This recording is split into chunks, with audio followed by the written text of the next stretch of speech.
The courthouse bell was still ringing when it fell. Not a slow, mournful toll, a violent, clanging collapse into fire, into rubble, into nothing. And with it went something the city of Chicago may never fully account for. Every deed, every land title, every debt record, every contract, every document that said who owned what in one of the fastest-growing cities on earth. All of it gone in 39 minutes. Now, ask yourself a question. If you wanted to redraw the map of a city, if you wanted to quietly erase who owned which block, which family held a claim to which corner lot, which old creditor was owed money by which powerful man, how would you do it? You would need something total, something that left no copies, something that looked, from the outside, like an act of God. Welcome to Epoch Reset. I am Elliot Carter, and tonight we are opening one of the most uncomfortable case files in American history. Not just a fire story, a reset story. A story about the night a city burned down and an entirely different city rose in its place, owned by different hands, shaped by different plans, built on a foundation of ash where the paper trail used to be. If you are new here, this channel is your home for the hidden side of the 19th century.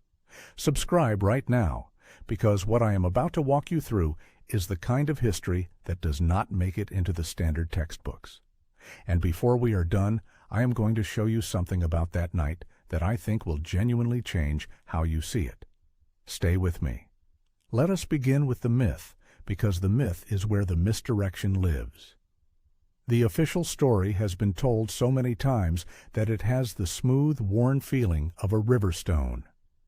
On the evening of October 8, 1871, a woman named Catherine O'Leary was milking her cow in a small wooden barn behind her home at 137 DeKalvin Street on the southwest side of Chicago.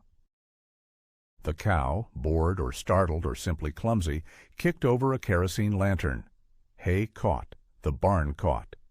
And from that single careless animal and her single careless hoof, the fire that destroyed the second-largest city in America was born.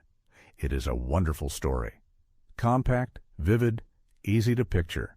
A peasant woman and her cow. It has the satisfying shape of folktale. The problem is that it was invented. 40 years after the fire, a Chicago Tribune reporter named Michael Ahern publicly admitted that he and two colleagues had fabricated the cow story entirely. He said so in print. The Chicago Tribune has since acknowledged this, and in 1997, more than a century after the night in question, the Chicago City Council passed a formal resolution exonerating Catherine O'Leary and her cow of all blame. An official municipal vote to clear the name of a woman and an animal who had never been charged with anything. If that does not tell you something about how deeply that story had embedded itself, I do not know what does. What actually started the fire in or around that barn on DeKalvin Street remains officially unknown. Some accounts suggest a man named Daniel Sullivan, who was the first person to report the fire, may have accidentally ignited hay while trying to steal milk. Amateur historian Richard Bales put forward this argument at length, and it drew enough attention that the Chicago City Council acknowledged it, though his account has not achieved consensus. Other theories range from a group of men gambling in the barn to spontaneous combustion in the dry hay. The Cook County inquiry conducted in the winter of 1871 produced testimonies but no definitive conclusion. The exact cause, even today, is listed simply as undetermined.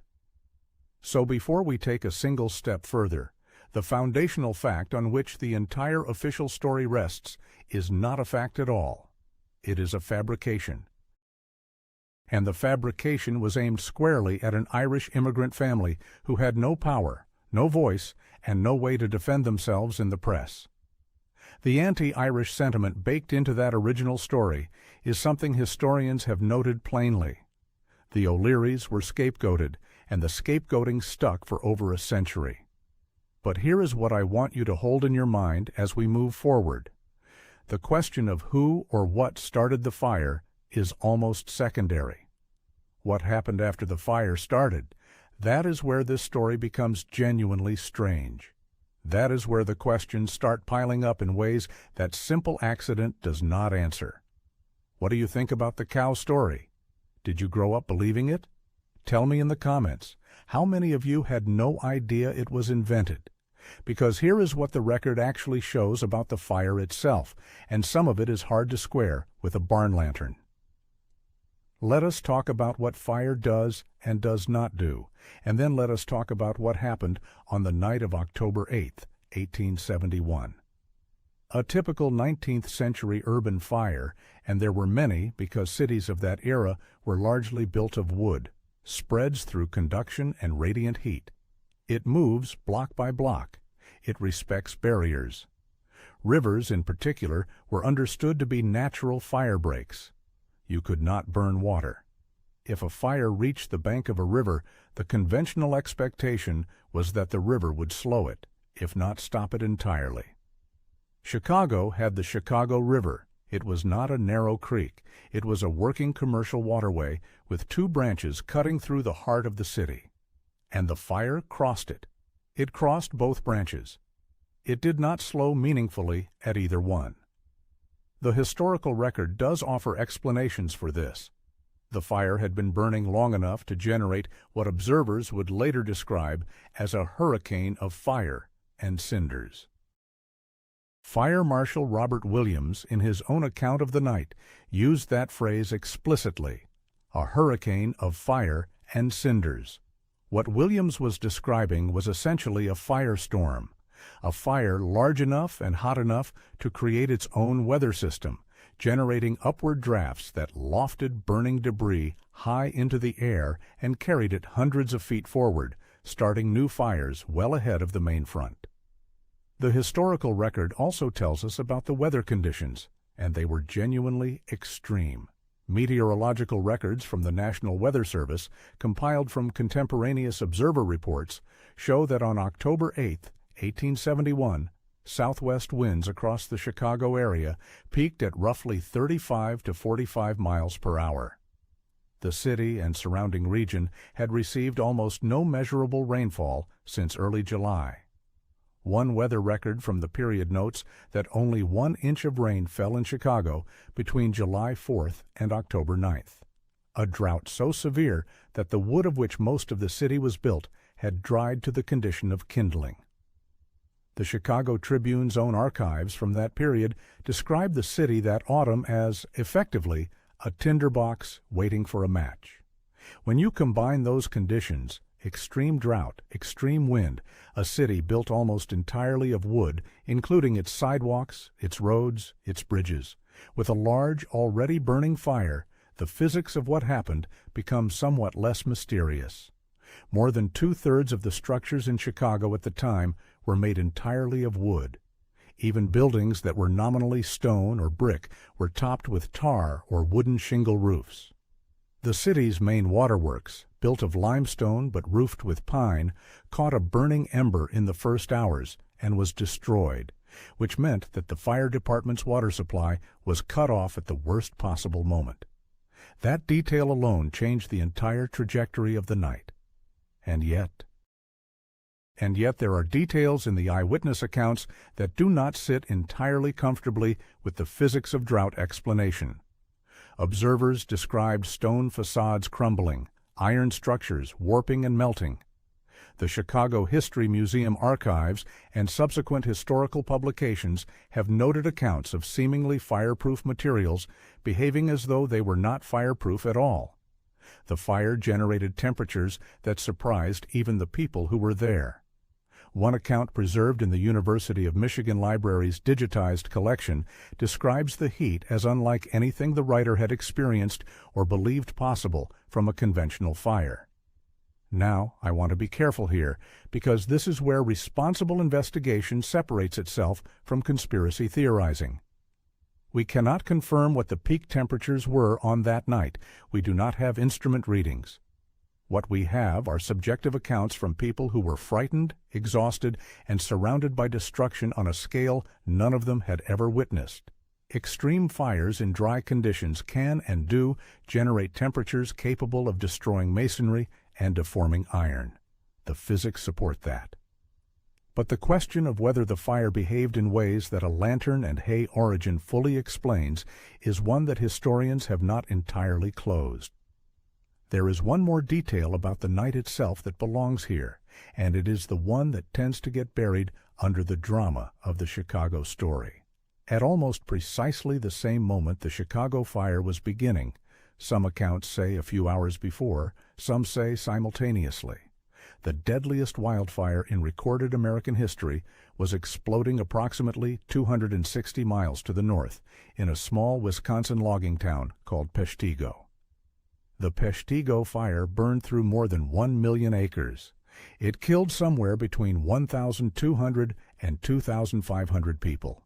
It destroyed 12 communities.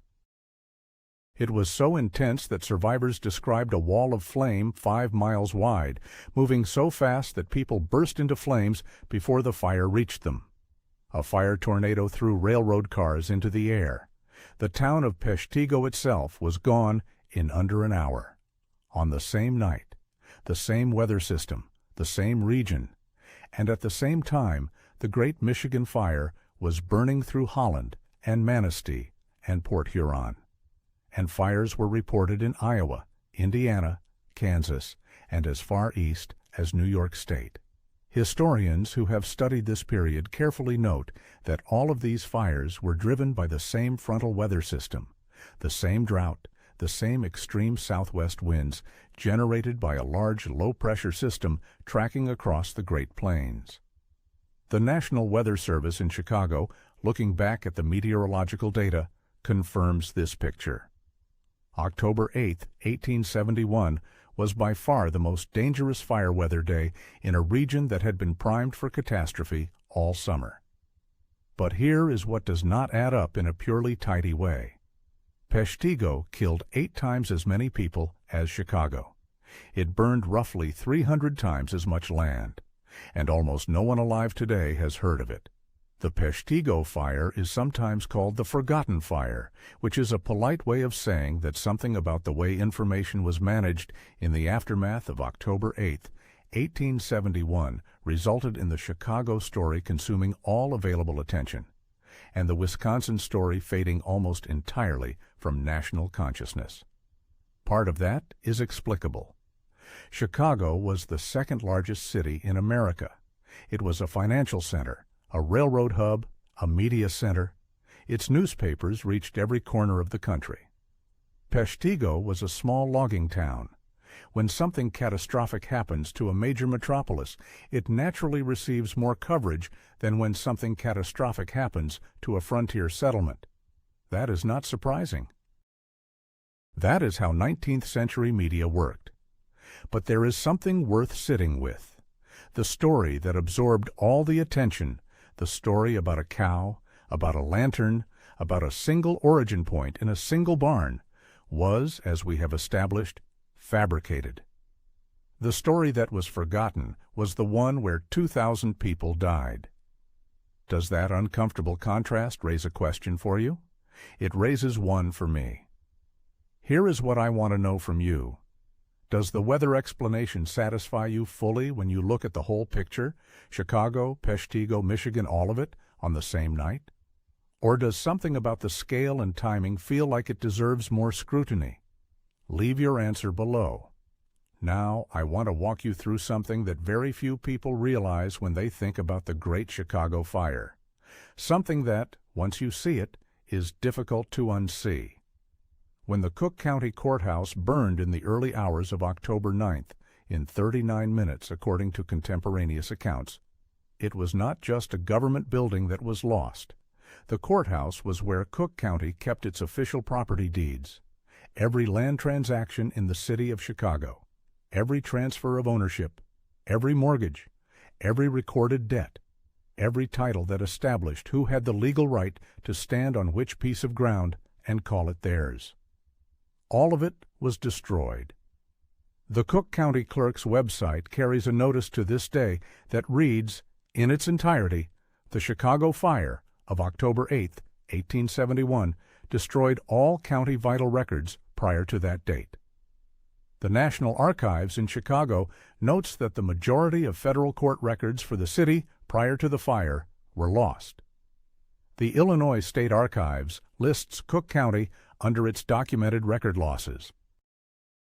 The Chicago Tribune, in a detailed investigation published in 2021 on the 150th anniversary of the fire, reported that official property deeds stored in the courthouse were destroyed, along with many private records kept in homes that also burned. A Chicago Times editorial published in the immediate aftermath of the fire put it with remarkable bluntness. There has been absolute destruction of all legal evidence of titles to property in Cook County. Think about what that actually means. In a single night, the documentary foundation of an entire city's property ownership was erased. Every deed, every title, every mortgage, every land record that proved who owned what, gone. And in the legal vacuum that followed, the question of who owned what in the new Chicago would have to be answered by whatever evidence survived the flames. Some private companies had fireproof safes, and some of those safes survived. The real estate firm Baird & Bradley, now Baird & Warner, one of the oldest real estate companies in the Midwest, survived because their records were in a safe embedded in brick, as their archived company history records. Those surviving private records became enormously powerful in the post-fire period, because they were among the very few things that could be used to reconstruct the legal ownership of the city. The Illinois legislature eventually passed what became known as the Burnt Records Act, a law that allowed surviving private records to stand in for the destroyed public ones, a law that, by its very existence, tells you how complete the destruction was. Now, here is where the investigation turns uncomfortable. In the years before the fire, Chicago was experiencing one of the most explosive periods of growth in American urban history. The population had gone from roughly 30,000 in 1850 to nearly 324,000 by 1871. Land values were rising faster than almost any other city on the continent, and in that environment, land ownership disputes, overlapping claims, contested titles, and accumulated debt were proliferating at a pace the city's record-keeping infrastructure was struggling to keep up with. There were old claims, immigrant families who had arrived in Chicago's early days and settled land informally, small landowners whose documents were in languages other than English, communities whose title chains were imperfect or whose deeds were stored at home rather than in the courthouse. African American churches like Quinn Chapel AME, one of the oldest black institutions in Chicago, whose property deeds were lost in the fire, and whose legal ownership of their own land subsequently became a matter of court dispute, as circuit court archives later documented. And when those records were gone, who had the power to say who owned what? Not the small landowners, not the immigrant families, not the communities whose records had been kept informally. The power went, necessarily, to whoever had the surviving documentation. And in the post-fire land rush that followed almost immediately, real estate transactions began within days of the last embers cooling. The people with surviving documentation, with capital, with lawyers, and with political connections moved with a speed that the historical record describes as remarkable. Potter Palmer, the merchant and real estate developer who had already spent years quietly buying up land along State Street before the fire, lost most of his 32 buildings in the blaze. His newly opened Palmer House Hotel, a gift to his new wife Bertha, burned to the ground just 13 days after its grand opening. Palmer's response, documented in Encyclopedia Britannica's entry on his life, was to secure a loan of $1.7 million, described at the time as the largest individual loan ever arranged, and rebuild. Larger, better. On more land, advertising the new Palmer House as the world's first fireproof building, the first major post-fire real estate transaction in the burnt district, according to records preserved at the Great Chicago Fire Archive, maintained by the Chicago History Museum, occurred on October 19, 1871, 9 days after the fire was extinguished. H.W. Hinsdale sold T.B. Bryan a corner lot at Randolph and Dearborn Streets for $50,000. Its pre-fire estimated value had been $10,000 higher, meaning property was moving fast, even at near-peak valuation in a city that was still smoking. Potter Palmer, Cyrus McCormick, Farwell and Company, and others announced their intentions to rebuild immediately. Marshall Field and Levi Leiter, whose great State Street store had been destroyed, set up temporary quarters in a horse-car barn and had plans for a new building underway within days. Within 48 hours of the fire's end, 12 of the 29 burned-out banks had established makeshift quarters. In 4 days more, all were prepared to make unconditional payments. This is the part of the story that tends to get framed as inspiring. Chicago rising from the ashes, the indomitable spirit of the city. And there is genuine truth to that framing. The speed and scale of Chicago's rebuilding was extraordinary by any measure. The city's population grew from 300,000 to 1 million within 20 years of the fire. The architectural innovations that came out of the rebuilding, the development of the steel-frame skyscraper, the Chicago School of Architecture, genuinely changed the world. But inspiring and convenient can be the same thing. And what the inspiring narrative tends to skip over is the question of what exactly was lost in the fire that was not rebuilt. Not the buildings. Those were rebuilt. What was not rebuilt was the prior record. The chain of ownership that established how land had moved, who had held it, who had claims on it, who was owed money against it. That was gone. And in its absence, Chicago was rebuilt on a legal foundation that had been, effectively, reset. If you have been finding this investigation worth your time, and I hope you have, this is the moment to subscribe to Epoch Reset. Not because I am asking you to, but because what comes next in this story is even less comfortable than what we have covered so far, and you are going to want to be here for the rest of the series. Hit subscribe. The 19th century has more buried stories than any century in history, and we are just getting started. Let me bring you something now that I think changes the texture of this entire investigation, because the pattern we have been tracing in Chicago did not happen only in Chicago. Between the 1850s and the 1880s, an extraordinary number of American and European city centers burned. Not all of them, not most of them, but a striking number of the specific cities that were at the center of rapid economic expansion at moments when their land values and commercial importance were peaking, experienced catastrophic fires that destroyed their downtown cores and, in many cases, their municipal records. Chicago in 1871, Boston just a year later in 1872, when a fire in the downtown commercial district destroyed roughly 65 acres of buildings and caused an estimated $73.5 million in damage, according to historical records from that period. Portland, Maine, had burned in 1866. Seattle would burn in 1889. Jacksonville, Florida, in 1900. San Francisco, in the earthquake and fire of 1906, which falls just outside our period but follows the same pattern so closely it is hard to ignore. Now, each of these fires has its own specific historical explanation. Boston's fire spread in part because of a particularly dry autumn and a horse disease epidemic that had incapacitated the animals needed to pull the fire wagons. Portland's fire started on the 4th of July from a firecracker. These explanations are real and documented. I am not suggesting these fires were all the result of the same conspiracy or the same plan. The evidence does not support that, and I will not claim what the evidence does not support. But here is what the pattern does suggest, and it is a different kind of question. In the 19th century, a catastrophic fire in a major city's downtown core was, from the perspective of certain interested parties, not only a disaster, it was an opportunity. The nature of that opportunity, and the question of who was positioned to take advantage of it is something the historical record speaks to quite directly, if you are willing to look. In Chicago's case, the fire cleared something specific.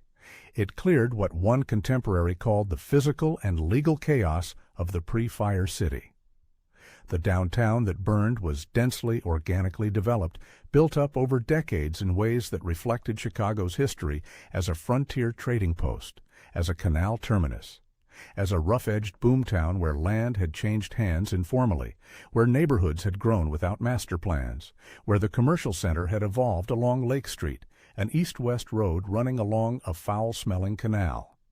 The city that replaced it was different in character, more deliberately planned, more rationally organized, more legible to capital, meaning more clearly arranged in ways that made investment, development, and the extraction of value straightforward for people with money and organizational capacity.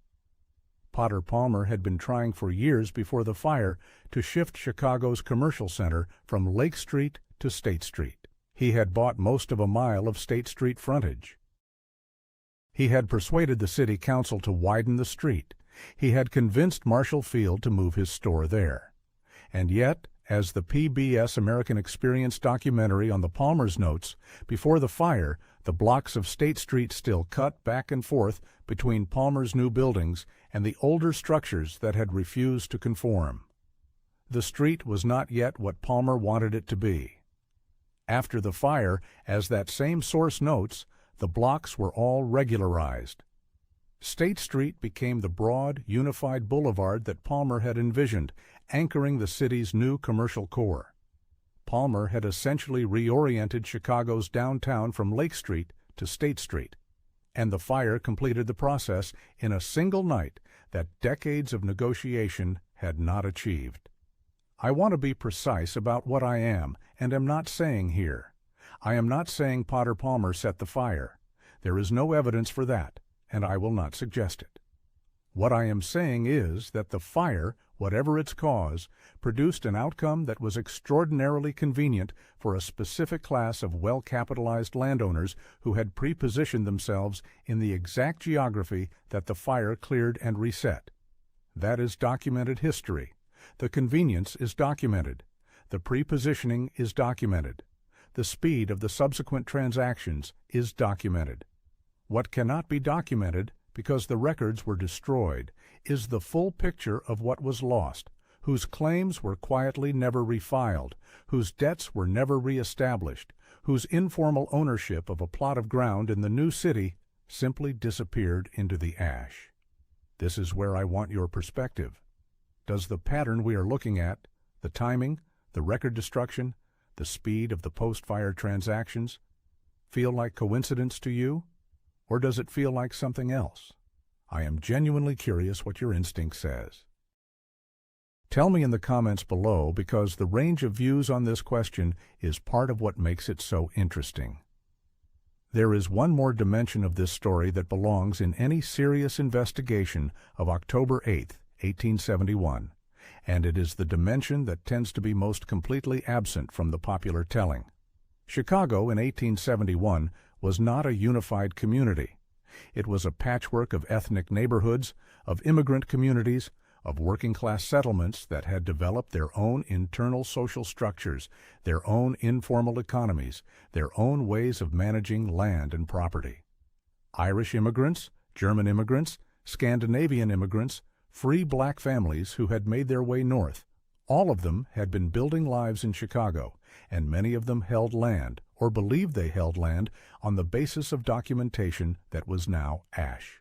The story of Quinn Chapel AME, documented in Cook County Circuit Court archives that have been studied by journalists and historians, is one example. Quinn Chapel is one of the oldest African American churches in Chicago. Their property deeds were lost in the fire. What followed was a legal dispute over their own land.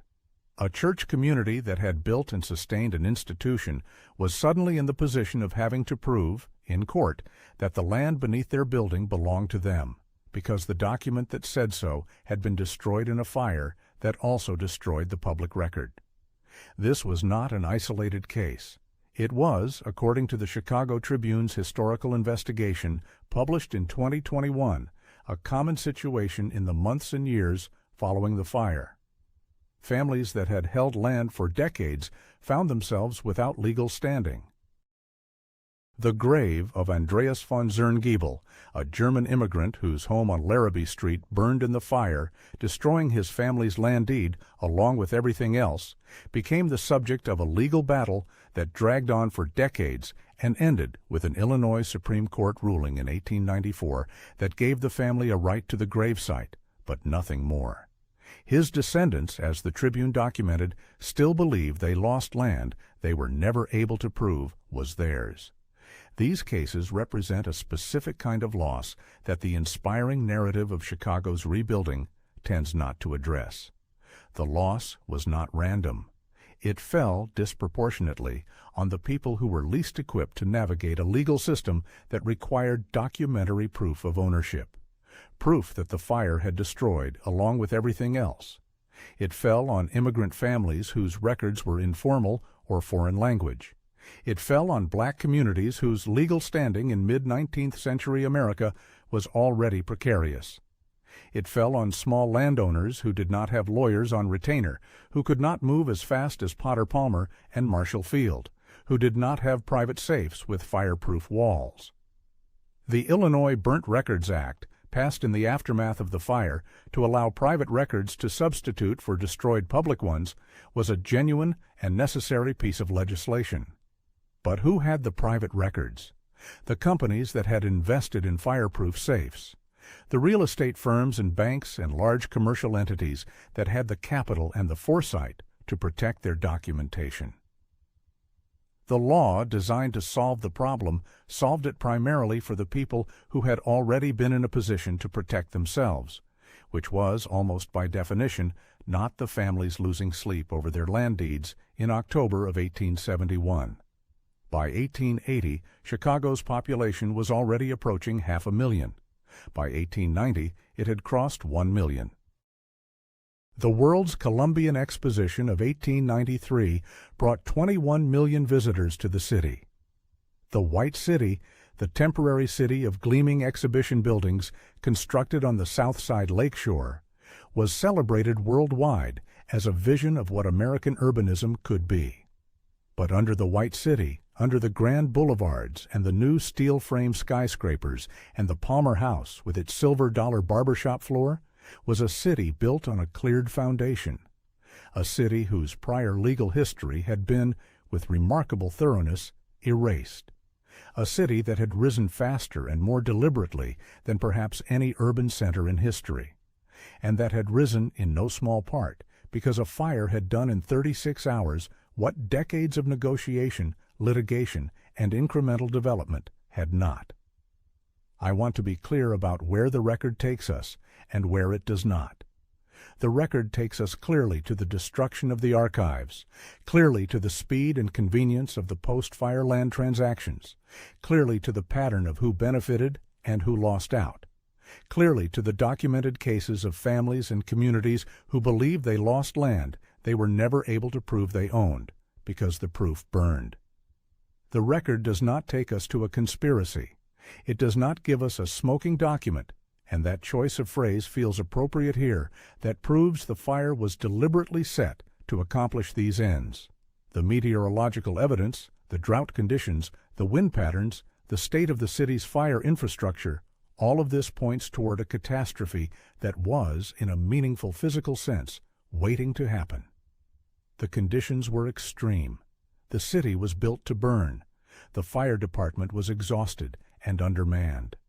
The watchman sent the first responders to the wrong address. And yet, the question that I keep coming back to, the question I think any serious student of this period should sit with, is not whether the fire was started deliberately. It is whether the aftermath was managed deliberately. Whether the chaos of the Reconstruction period, with its destroyed records and its land rush and its astonishing pace, was something that simply happened, or whether it was something that certain very powerful, very well-positioned people helped to happen in a direction that was useful to them. The historical evidence is suggestive rather than conclusive on that point.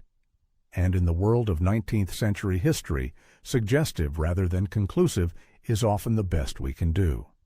The documents that would have answered the question definitively were, after all, in the Cook County Courthouse. Let me take you to one final corner of this story, the part that I think reveals something important about how the narrative of the Great Chicago Fire was constructed and sustained, and why the cow story proved so enduring. Fires needed explanations. This was true in the 19th century in a way that is perhaps hard to appreciate from the vantage of a world with arson investigation units and forensic science and satellite weather data. When a large fire occurred, the press in 1871, Chicago was powerful, partisan, and deeply intertwined with the city's commercial interests, needed a story. Preferably a simple one. Preferably one with a clear origin point and a clear explanation that did not require anyone to ask uncomfortable questions about who owned what, and who built what, and who profited from the reconstruction. The cow story was perfect for this purpose. It was local color. It had a slightly comic quality. It pointed away from the business district, away from the financial structures, away from the land transactions, and toward a humble woman and her barn animal. It was, in the language of narrative, a frame, and it was a frame that held for over a century. The Chicago Tribune reporter who invented it, Michael Ahern, confessed to the fabrication decades later when the consequences of the story had already been fully absorbed into the historical record, and the parties who might have been damaged by a different narrative were long dead. By the time the confession came, the story had already done its work. What is interesting about the confession is not that it happened, confessions of fabrication are rare enough, but that it changed almost nothing. The cow story persisted. It is still, today, the first thing most people associate with the Great Chicago Fire. The exoneration of Catherine O'Leary by the Chicago City Council in 1997 was a genuine historical vindication, but it did not reset the popular understanding of the fire. The cow is still on the city's fire department logo. The fire is still told, in children's books and casual conversation, and even some supposedly serious histories, as the story of a careless animal in a wooden barn. This persistence is itself worth examining. A fabricated story, confessed to by its author, officially repudiated by the city council, contradicted by the available evidence. And it still holds. Why? Part of the answer is simply the power of a vivid, simple narrative over a complicated, ambiguous one. The cow story is memorable. The real story, drought and wind and infrastructure failure and political chaos and destroyed records and a land rush that benefited some people at enormous cost to others, is not particularly easy to hold in one mind at once. It is messy in the way that actual history tends to be messy. But part of the answer, I think, is that the real story is genuinely uncomfortable for a city that built its 20th century identity on the myth of the Phoenix, on the idea that the fire was a tragedy from which Chicago rose, through sheer American will, to greatness. That is a story about nature and resilience. The alternative is a story about power and advantage and the systematic erasure of a prior history by people who stood to gain from the erasure. That is a much harder story for a city to tell about itself.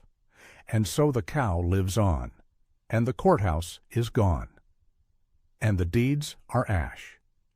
And in the Cook County Circuit Court archives, there is still a section called the Burnt Records, hundreds of remnants from the scramble to prove ownership after the fire.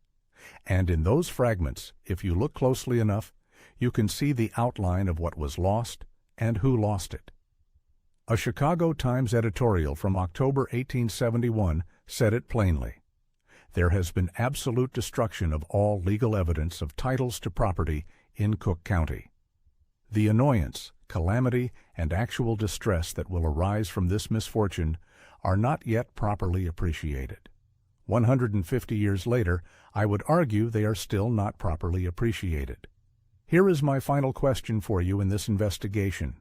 We have covered the fabricated origin story, the fire's physical anomalies, and the extreme weather context, the simultaneous fires across the Midwest, the destruction of the records, the land rush, the pattern of who gained and who lost.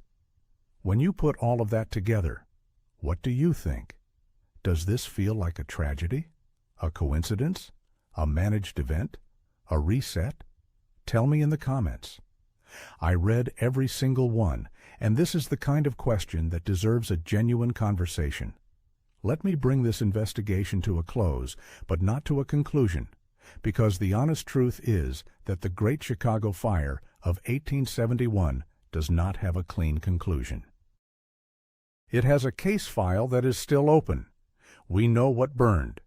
We have the numbers, pulled from the Tribune accounts and the municipal surveys and the insurance records of that period. 17,500 buildings, more than 73 miles of road, 120 miles of sidewalk, 2,000 lampposts, an estimated $222 million in property, roughly a third of the city's total valuation. 100,000 people left without homes. The body count somewhere between 120 confirmed and 300 estimated, with the county coroner acknowledging that an accurate number was impossible because some victims had been completely incinerated. We know that within 10 days of the fire, land was already trading in the burnt district. We know that within 48 hours, the banks were reopening. We know that within 100 days, Marshall Field had a new wholesale building. We know that within 4 years, the new Palmer House was open, with silver dollars set into the barbershop floor as a statement about what kind of city Chicago intended to be. We know that the Cook County Courthouse burned in 39 minutes and took with it every deed, every title, every vital record prior to the fire. We know that the Chicago Historical Society building burned and could not be saved. We know that the National Weather Service lost all its pre-fire weather station records. We know that the majority of federal court records for the city of Chicago prior to October 8, 1871, no longer exist. We know that the official explanation, the cow, the lantern, was invented by a journalist who later confessed to the invention, and that the city of Chicago officially exonerated Catherine O'Leary more than a century after the fact. We know that on the same night, 260 miles away, between 1,200 and 2,500 people died in a fire that burned more than 1 million acres and is, to this day, the deadliest wildfire in American history, and that most people have never heard of it. We know that Chicago, in the 20 years after the fire, grew from a city of 300,000 to a city of 1 million, faster than almost any city in history. We know that the people who had been positioned in the right geography, with the right capital, with the right documentation, were the ones who shaped what that city became. What we do not know, what we cannot know, because the documents that would have told us are gone, is the full account of what was lost. Not the buildings, not the lampposts, the prior history, the chain of ownership, the debt records and the land claims and the informal arrangements and the immigrant family deeds and the church titles and the documented proof of a city that existed before the fire and was, in a very specific legal and documentary sense, erased by it. History in the 19th century was written by the people who survived with their records intact. That is not a conspiracy theory. It is a structural reality of how documentation works, how legal systems work, how power moves in the aftermath of catastrophe. The people who held the surviving documentation shaped the post-fire narrative. The people whose documentation burned were left to argue their cases in courts where argument without documentation was usually not enough. The cow story is, in a way, the perfect metaphor for all of this. A vivid, memorable, fabricated explanation that pointed attention away from the structural realities of what happened and toward a simple, colorful, harmless origin. A story that was wrong from the beginning, that was admitted to be wrong, and that persisted anyway, because the alternative required asking questions about power and money and the management of a city's legal identity that no one in a position of authority particularly wanted asked. I have one last thing to offer you before we close this case file.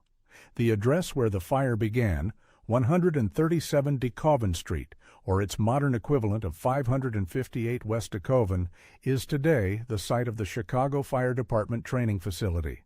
The place where the fire that destroyed a city began is now where Chicago trains the people whose job it is to stop fires. There is something almost too neat about that. Something that feels like a story a city tells itself about having learned from its past. But 1 block away, underneath the streets of a neighborhood that was rebuilt so completely that almost nothing of the pre-fire city remains, the questions are still there. In the burnt records section of the Cook County Circuit Court archives, in the gaps in the family histories of people who came to Chicago and built something and lost it in a night and never fully recovered the legal standing to prove what they had lost. In the extraordinary speed with which certain very powerful people moved in the days and weeks after the fire to reshape a city on terms that were, for them, extremely favorable. I am not telling you the fire was set. I am not telling you there was a plan. What I am telling you is that this case file is not closed. That the official story, the one with the cow and the lantern and the immigrant woman and the happy ending of a Phoenix city, leaves out most of the most interesting and important parts of what actually happened on October 8th, 9th, and 10th of 1871. That the destruction of those records was, whatever its cause, one of the most consequential acts of archival erasure in American urban history. And that the city which rose from the ash was not a restoration of what had been. It was something new, built by specific people, for specific purposes, on a foundation where the paper trail used to be. That is the thing about fire. It does not discriminate. But the people who survive it, the people who were ready for it, who had their documents in fireproof safes, who had their capital available, who had their lawyers on retainer, those people do discriminate. They choose very carefully what to rebuild, and where, and for whom. The 19th century is full of stories like this one, hidden in plain sight, buried under the official narratives, waiting for someone willing to read the gaps in the record as carefully as the record itself. That is what we do here on Epoch Reset. If that is the kind of history that matters to you, and I think it should matter to everyone, make sure you are subscribed. New investigations go up regularly, and the next one takes us somewhere equally unexpected. I am Elliot Carter. This has been Epoch Reset. The case file on the Great Chicago Fire of 1871 remains open. I will see you in the next one.